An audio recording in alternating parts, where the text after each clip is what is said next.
میں شروع کرتا ہوں، تھوڑا سا اس کو سنیں جی، اللہ مجھے صحیح کہنے کی توفیق دے۔ بسم اللہ الرحمن الرحیم، اللہم صلی علی محمد عبدک و رسولک صلی علی المؤمنین والمؤمنات والمسلمین والمسلمات، جزا اللہ عنا سیدنا محمد صلی اللہ علیہ وسلم و آلہ، یا رب صلی وسلم دائما ابدا علی حبیبک خیر خلق کلہم۔ حضرت حکیم الامت کی حقیقت صبر سے ہماری آج 38ویں نشست ہے۔ حضرت نے اس آیت کو شروع کی ہے وَلَنَبْلُوَكُم بِشَيْءٍ مِّنَ الْخَوْفِ، اور آخر تک جو ہے وَبَشِّرِ الصَّابِرِينَ، اور یہ اس کی بڑی شرح کی ہے 38 میں۔ اسی سلسلے کو ہم آگے بڑھا رہے ہیں۔ اس میں تو ایک امتحان کی تفصیل بتا دی کہ کس کس چیز کا امتحان ہوگا۔ تمہاری جانوں کا بھی ہوگا، تمہارے کبھی کورونا کے نام سے ہوگا، کسی اور نام سے ہوگا، طاعون کے نام سے ہوگا، یہ سارے امتحان کے صیغے بتا دیے جی۔ کبھی جو ہے اقتصادی مسائل کا ہوگا، کبھی جان کا ہوگا، کبھی اولاد کے اوپر آئے گی، کبھی ثمرات کے اوپر۔ ثمرات جو ہیں یہ بڑی تفصیل ہے۔ ایک تو ہمارے مفسرین نے لکھا ہے کہ ثمرۃ الفؤاد جو ہے وہ اولاد ہوتی، بچے ہوتے ہیں، لیکن ثمرہ بہت گہرا عربی کا لفظ ہے۔ میووں کو فاقہ کہتے ہیں، فاقۃ کثیرہ لا مقطوعۃ ولا ممنوع، لیکن ثمرہ جو ہے یہ ساری محنتوں کی جو حاصل ہے اس کو ثمرہ کہتے ہیں۔ دنیا میں جو بھی محنت ہو رہی ہے اس کا جو حاصل ہوتا ہے وہ ثمرہ ہوتا ہے۔ اس لیے ابراہیم علیہ السلام نے جو مکہ میں اپنے اولاد کو چھوڑا، واد غیر ذی زرع، اس میں جو ہے نا وارزق من الثمرات کا یہ کیا، اس میں فاقے کا نہیں ذکر کہ دنیا میں جو بھی جہاں کوئی محنت کر رہا ہے، چاہے وہ انڈسٹری میں ہے، چاہے وہ زراعت میں ہے، چاہے وہ ہندسہ اور ٹیکنالوجی میں ہے، اس کا محاصل مکہ کو پہنچے۔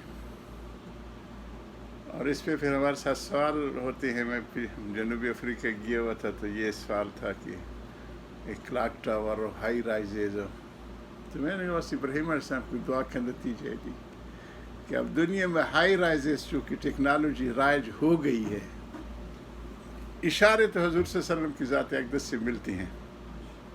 ایک صحابی آئے اور ان کے پاس گھر تنگ تھا، شکایت کی کہ یا رسول اللہ میرے پاس جو قطع ارض ہے اس میں گنجائش نہیں ہے، تو انہوں نے کہا آپ کے پاس فضا تو ہے۔ فضا کا اشارہ دیے کہ آپ اوپر کچھ تعمیر کر سکتے ہیں، اوپر اپنے ضروریات کو لے جا سکتے ہیں۔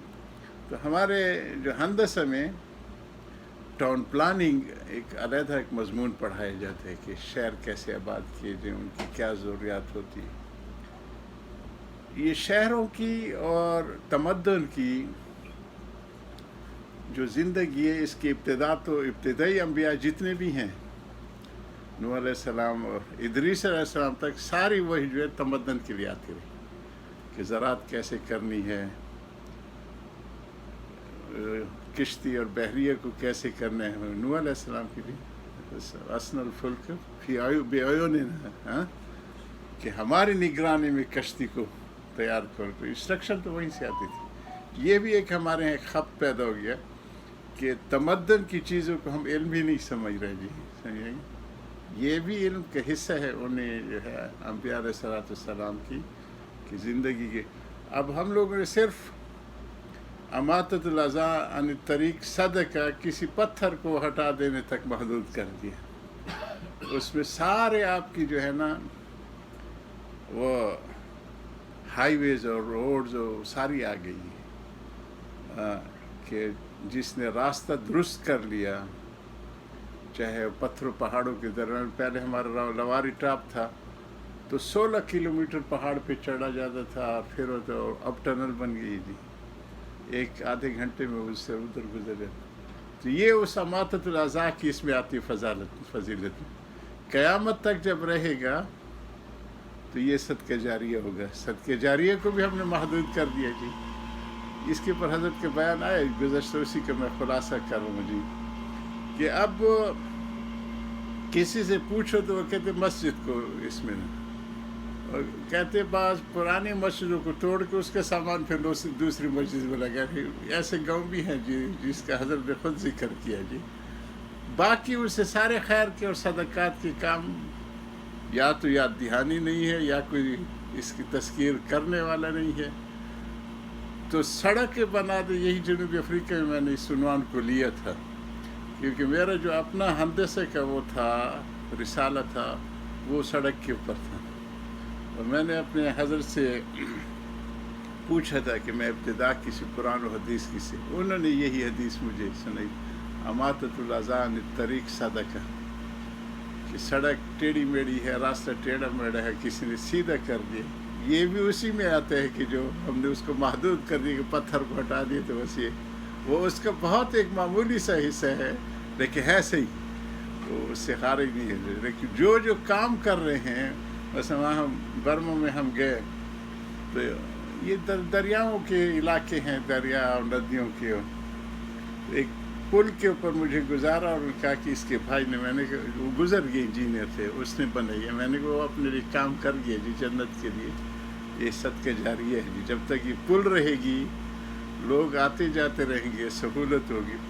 تو جنوبی افریقہ میں جو ان کے جو وزیر مواصلات ہے وہ اسماعیل وادی ہے، مسلمان ہے، وہاں روشنی شہر ہے، انہوں نے وہاں اس کے پاس پھر بہت بڑی ریفائنری ہے، جو ملاوی سے گیس لاتے ہیں، پھر اس گیس سے پیٹرول اور ساری چیزوں کو پھر وہ کرتے، بڑے بڑے پائپ ہیں، اور کویت سے بھی بڑی ہے وہ ملاوی کی، اس میں انجینئر مسلمان ہے، تو انہوں نے مجھے بلایا تھا وہاں بچوں کے لیے ایک، اور اپنے ساتھ ایک چھوٹی سی مسجد کی بنیاد رکھنے کے لیے۔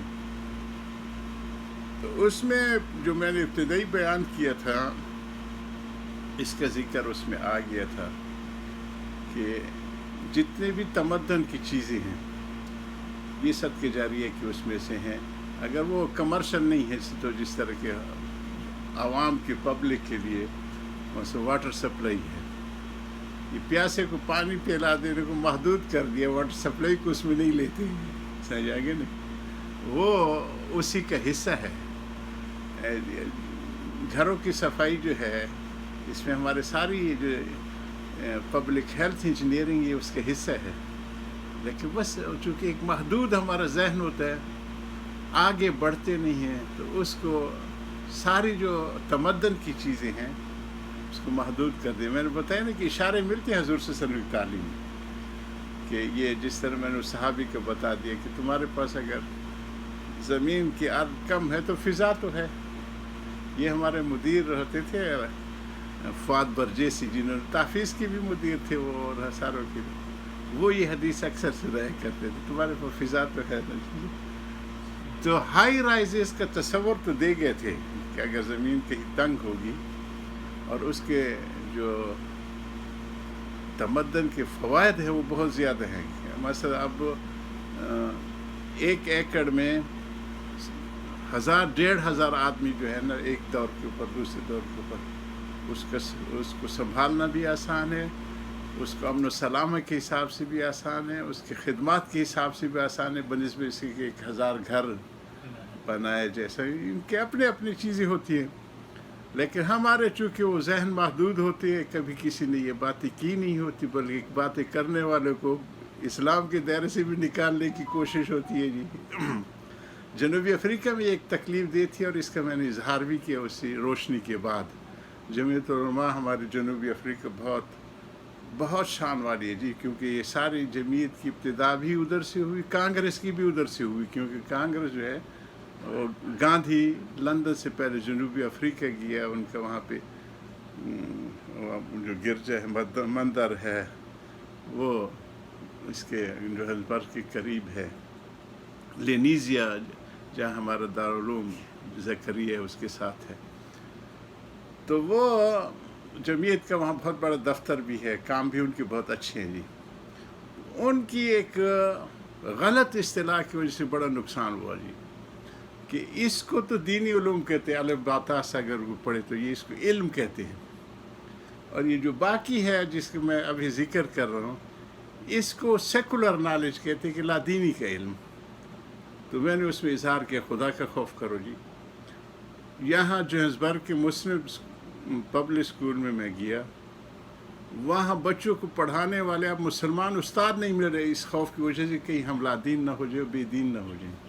ہندو پڑھا رہے ہیں ہمارے مسلمان بچیوں کو اور عیسائی پڑھا رہے ہیں. آخر یہ اصطلاح کیوں ہے؟ مومن کی دین اور دنیا میں تو اتنی تفریق نہیں ہے جی. جو مومن کی دنیا ہے وہ نعمت دنیا ہوتی ہے اگر وہ اسلام کے لیے اور اس کے لیے مددگار ہے. اس کو اظہار کیا، پھر میں نے بتایا کہ میں روشنی سے ہو کے آ رہا ہوں. یہ جو کریم آف دی نیشن ہے نا، ان کو وہیں پہ انگلش میں کہا تھا. وہ دماغی طور پہ بہت زیادہ ذہین بچے ہیں، اس لیے میں کریم آف، وہ آپ لوگوں کے ساتھ کوئی تعلق نہیں ان کا جی. بالکل انہوں نے اپنے آپ کو آپ لوگ سے کاٹ دیا ہے، آپ لوگ ان کو نہیں جوڑتے. تو انہوں نے پھر وہ روشنی کے ایک نمائندہ جو بیٹھا ہوا تھا جب ان کو اشارہ کیا کہ آپ ان لوگوں کے ساتھ تعلق رکھے بیٹھے. تو یہ غلط اصطلاحات بہت غلط نتائج پھر دیتی ہیں. تو وہ اسماعیل وادی بیٹھا ہوا تھا اس میری تقریر میں، جو ان کا کمیونیکیشن منسٹر تھا. بعد میں اس نے تعارف کرے کہ حضرت میں تو پھر سے پہلے صرف انسپیکشن کے لیے جاتا تھا سرکاری طور پہ، اب آپ کی نیت کر کے میں جاتا ہوں کہ یہ تو صدقہ جاری ہے جب تک یہ سڑک رہے گی جی. آخر دعوانا الحمدللہ رب العالمین.